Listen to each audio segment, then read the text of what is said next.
Jailed Belarusian activist Alice Bialyatsky has been named one of 3 winners for this year's Nobel Peace Prize, alongside human rights groups in Russia and Ukraine. The US is warning the world could face Armageddon if Vladimir Putin uses tactical nuclear weapons to try and win his war in Ukraine. More than 40 leaders have arrived in Prague for the launch of the European Political Community Summit, aimed at boosting security and prosperity across the continent. 3 winners have been awarded this year's Nobel Peace Prize. Jailed Belarusian activist Alice Bialyatsky, Russian human rights group Memorial and Ukraine's Center for Civil Liberties, highlighting the significance of civil society for peace and democracy. The Peace Prize laureates represent civil society in their home countries.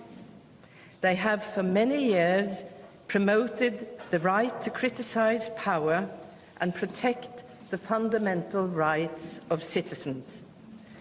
They have made an outstanding effort to document war crimes, human rights abuses, and the abuse of power. Belarusian civic leader Alice Bialyatsky is known for his work with Human Rights Center Vyazna.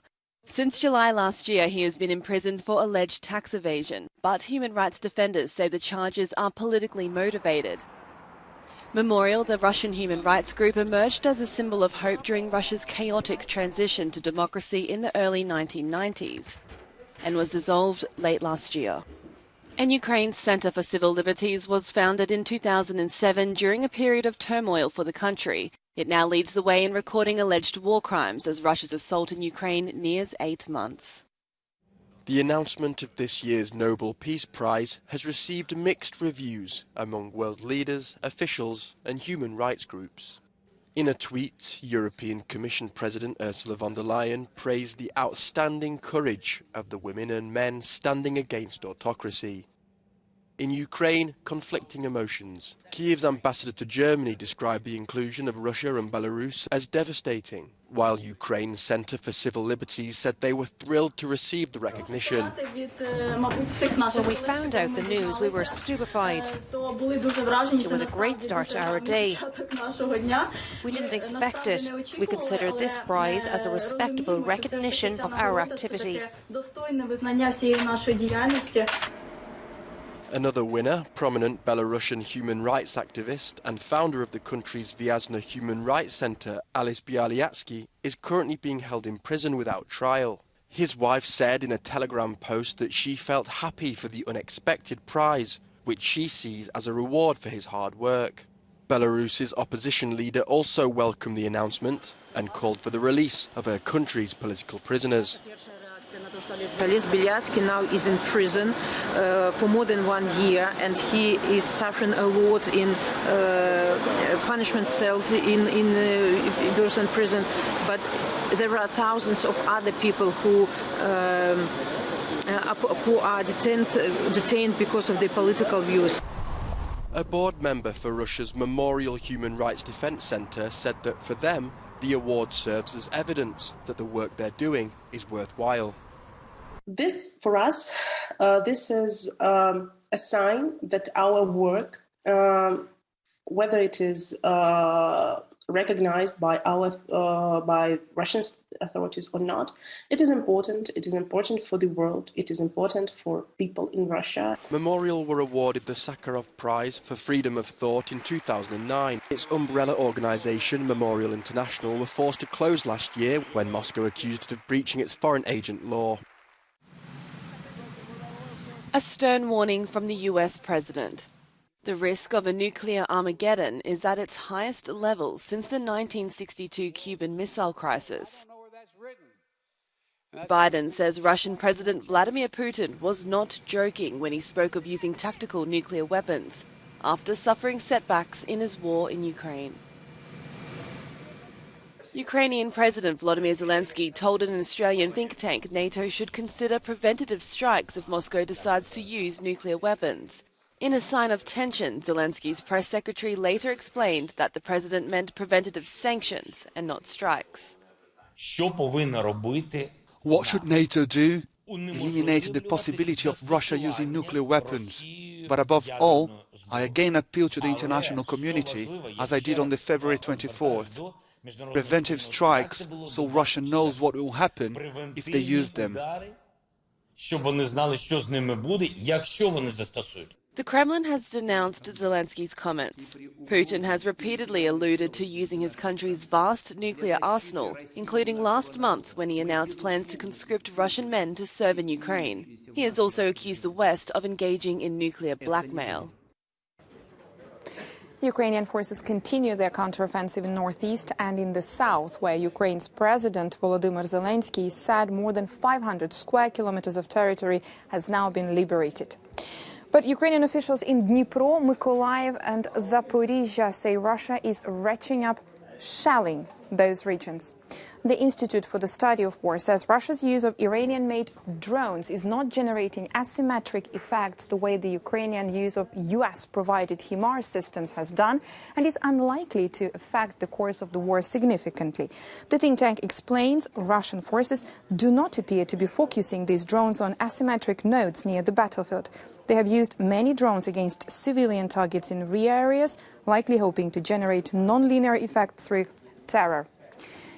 In the east, Ukrainian forces likely continued their counteroffensive in northeastern Kharkiv region near Kupiansk and operations to threaten Russian positions along the Kremina-Svatove road in western Luhansk region, says the Institute for the Study of War. Russian troops continued ground attacks in Donetsk region and likely made incremental gains around Bakhmut.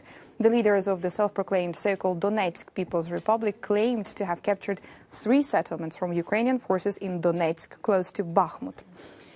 In the south of Ukraine, Russian troops are likely establishing defensive positions in Upper Kherson region following the collapse of the Russian line in northeast of Kherson. Russian troops are determined to hold on to Kherson as long as possible, with the city being the only regional capital Moscow has been able to capture since the 24th of February. Olaf Scholz, Mark Rutte and Emmanuel Macron. Just 3 of Europe's leaders meeting in Prague this Thursday to discuss the energy crisis and soaring inflation. Spearheaded by the French president months ago, the launch of the European Political Community brings together all 27 EU member states and 17 other European countries, in a show of solidarity as Russia's war in Ukraine rages on. Today we have an important topic on the agenda. This is, of course, the war in Ukraine, the importance to remain united, to remain firm in support of Ukraine, with financial support, with political support, with military support. It's also important to be very firm to condemn the Russian aggression. We do not recognize, we will never recognize the sham referenda and the illegal annexations. Price caps on gas remain the most controversial issue as Brussels struggles to find an alternative solution. Of course, the Russian war has an impact on the global economy, and we're going to discuss that today too, mainly through the energy prices and the energy scarcity. Energy prices are skyrocketing, but if you look over the last 7 months, you can see that Russia has deliberately and systematically cut the gas supply to the European Union, but we've been able to compensate. 15 EU member states, including Greece, Poland and Italy, have signed a letter asking for an EU-wide price ceiling on wholesale markets. However, Germany and the Netherlands are just 2 of the nations who strongly oppose the measure. Thursday's European Political Community Summit brought together some heads of state that would not usually be seen together. And unlikely talks between the Turkish President Recep Tayyip Erdogan, the Prime Minister of Armenia Nikol Pashinyan, and the Azeri leader Ilham Aliyev did happen. Recently renewed clashes between Armenia and Ankara's ally Azerbaijan have made relations between the states extremely difficult. And Turkey and Armenia have not had diplomatic ties since the 90s. We don't have any preconditions whatsoever. We just said, make sure the relations between you and Azerbaijan come to a certain level of maturity and make a peace agreement. As soon as you do this, there will be no snag with us.